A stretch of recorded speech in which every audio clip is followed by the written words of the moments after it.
ನಮಸ್ಕಾರ ವೀಕ್ಷಕರೇ, ಮತ್ತೊಂದು ಹೊಸ ಮಾಹಿತಿಯೊಂದಿಗೆ ತಮಗೆಲ್ಲರಿಗೂ ನಮ್ಮ ಒಂದು ಯೂಟ್ಯೂಬ್ ಚಾನಲ್ಗೆ ಸ್ವಾಗತ.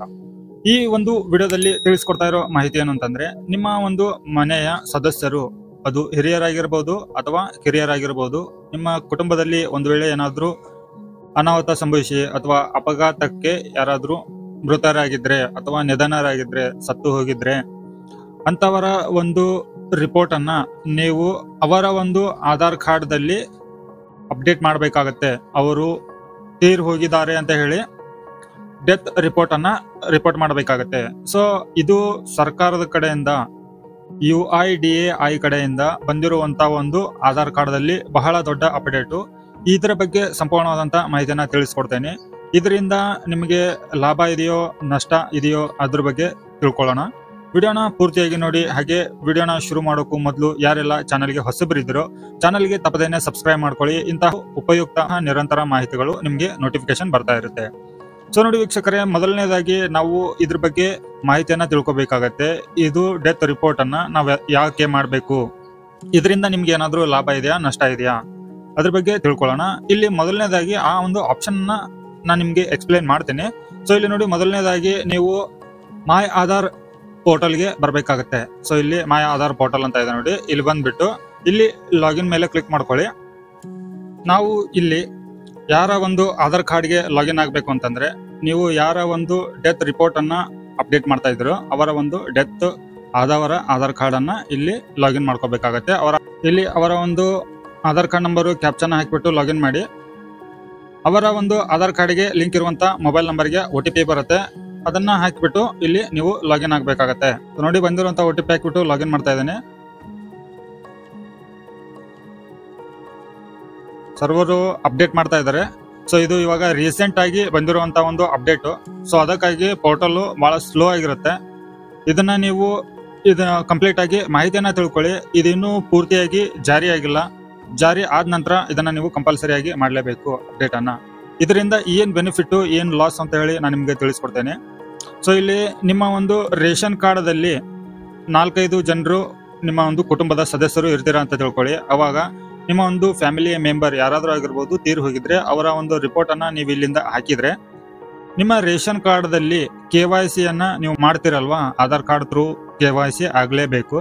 ಸೊ ಅವಾಗ ನಿಮ್ಮ ಒಂದು ರೇಷನ್ ಕಾರ್ಡ್ದಲ್ಲಿ ಈ ಒಂದು ವ್ಯಕ್ತಿ ಮರಣ ಹೊಂದಿದ್ದಾರೆ, ಸತ್ತು ಹೋಗಿದ್ದಾರೆ ಅಂತ ಹೇಳಿ ಅವರಿಗೆ ಸರ್ಕಾರಕ್ಕೆ ಗೊತ್ತಾಗುತ್ತೆ. ಸೊ ಅವಾಗ ನಿಮಗೆ ಆ ಒಂದು ರೇಷನ್ ಕಾರ್ಡ್ ದಿಂದ ಅವರನ್ನ ಡಿಲೀಟ್ ಮಾಡಲಾಗುತ್ತೆ, ಆಟೋಮೆಟಿಕ್ಲಿ ಡಿಲೀಟ್ ಆಗುತ್ತೆ ಅದವಾಗ. ಸೊ ಇಲ್ಲಿ ನಿಮ್ಗೆ ನಷ್ಟ ಅಂತ ಅನ್ಕೋಬಹುದು ನೀವು, ಆದ್ರೆ ಇದು ಸರ್ಕಾರಕ್ಕೆ ಇದು ಲಾಭ. ಯಾಕೆ ಅಂತಂದ್ರೆ ಇಲ್ಲಿ ನೀವು ಈ ಒಂದು ರಿಪೋರ್ಟ್ ಅನ್ನ ಕಂಪಲ್ಸರಿಯಾಗಿ ಮಾಡ್ಲೇಬೇಕು. ಇಲ್ದಿದ್ರೆ KYC ಮುಖಾಂತರನಾದ್ರೂ ನೀವು ಆ ಒಂದು ವ್ಯಕ್ತಿಯ ಮಾಹಿತಿಯನ್ನ ಕೊಡ್ಲೇಬೇಕಾಗತ್ತೆ ಮುಂಬರುವ ದಿನಗಳಲ್ಲಿ. ಸೊ ಇಷ್ಟು ಇದ್ರ ಬಗ್ಗೆ ಇನ್ಫಾರ್ಮೇಶನ್. ಇವಾಗ ನಾವು ಡೆತ್ ರಿಪೋರ್ಟ್ ಬಗ್ಗೆ ತಿಳ್ಕೊಳ್ಳೋಣ. ಇಲ್ಲಿ ನೋಡಿ, ಹೊಸದಾಗಿ ಒಂದು ಆಡ್ ಆಗಿದೆ. ಇಲ್ಲಿ report death of A family member, ಇಲ್ಲಿ ನೋಡಿ ನ್ಯೂ ಅಂತೇಳಿ ಹೊಸದಾಗಿ ಬಂದಿದೆ. ಸೊ ಇದ್ರ ಮೇಲೆ ಕ್ಲಿಕ್ ಮಾಡ್ಕೊಳ್ಳಿ. ಕ್ಲಿಕ್ ಮಾಡ್ಕೊಂಡ ನಂತರ ನಿಮಗೆ ನೆಕ್ಸ್ಟ್ ಪೇಜ್ ಓಪನ್ ಆಗುತ್ತೆ. ಆ ಒಂದು ಪೇಜ್ ನಲ್ಲಿ ನಿಮ್ಗೆ ಏನೆಲ್ಲ ಮಾಹಿತಿ ಇರುತ್ತೆ, ಏನೇನು ಇನ್ಫಾರ್ಮೇಶನ್ ಗಳನ್ನ ನೀವು ಅಪ್ಲೋಡ್ ಮಾಡಬೇಕು, ಇದ್ರ ಬಗ್ಗೆ ತಿಳಿಸ್ಕೊಡ್ತೇನೆ. ಸೊ ಇಲ್ಲಿ ನೋಡಿ, ನಿಮ್ಗೆ ನೆಕ್ಸ್ಟ್ ಪೇಜ್ ಓಪನ್ ಆಗಿದೆ. ಇವಾಗ ಡಿಸೀಸ್ಡ್ ಡೀಟೇಲ್ಸ್ ಅಂತ ಇದೆ ನೋಡಿ ಇಲ್ಲಿ. ಸೊ ಇದ್ರ ಅರ್ಥ ಏನಂತಂದ್ರೆ, ಮೃತರು, ತೀರಿ ಹೋದವರು, ನಿಧನ ಆದವರು ಅಂತ ಹೇಳಿ ಅವರ ಒಂದು ಮಾಹಿತಿ ಇಲ್ಲಿ ಫಿಲ್ಅಪ್ ಮಾಡಿ ಅಂತ ಹೇಳಿ ಕೊಟ್ಟಿದ್ದಾರೆ.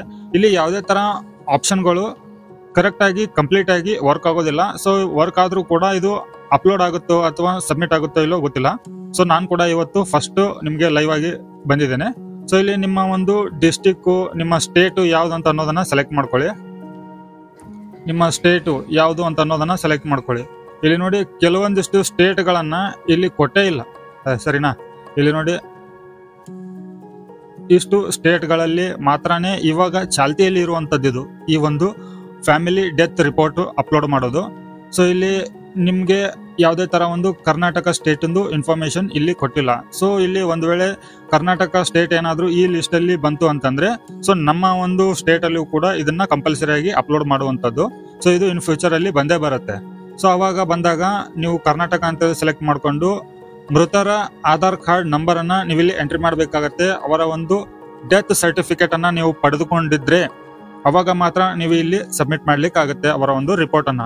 ಸೊ ಅವರ ಡೆತ್ ಸರ್ಟಿಫಿಕೇಟ್ ರಿಜಿಸ್ಟ್ರೇಷನ್ ನಂಬರ್ ಅನ್ನ ಹಾಕ್ಬೇಕಾಗತ್ತೆ.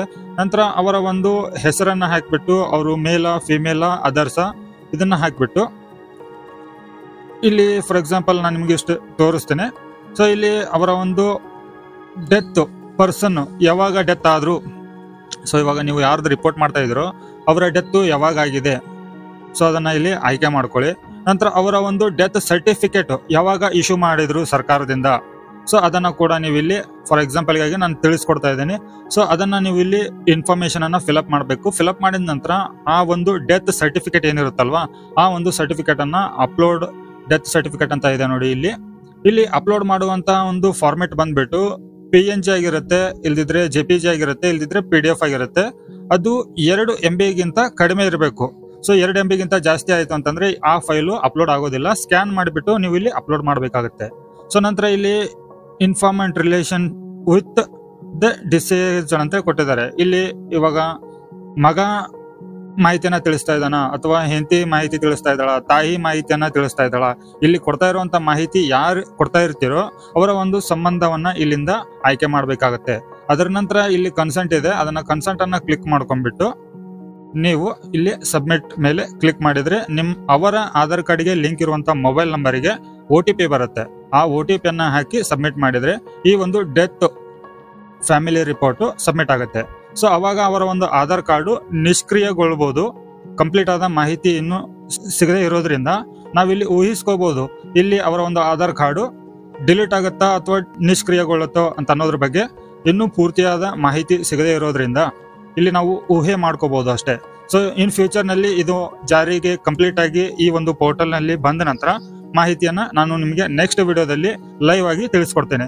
ಸೊ ಈ ಮಾಹಿತಿ ತಮಗೆ ಉಪಯೋಗ ಆಗಿದ್ರೆ ವಿಡಿಯೋಗೆ ಲೈಕ್ ಕೊಡಿ, ಚಾನಲ್ಗೆ ಸಬ್ಸ್ಕ್ರೈಬ್ ಮಾಡಿ. ಮತ್ತೆ ಹೊಸ ಮಾಹಿತಿಯೊಂದಿಗೆ ಸಿಗ್ತೇನೆ. ಅಲ್ಲಿವರೆಗೂ ಜೈ ಹಿಂದ್.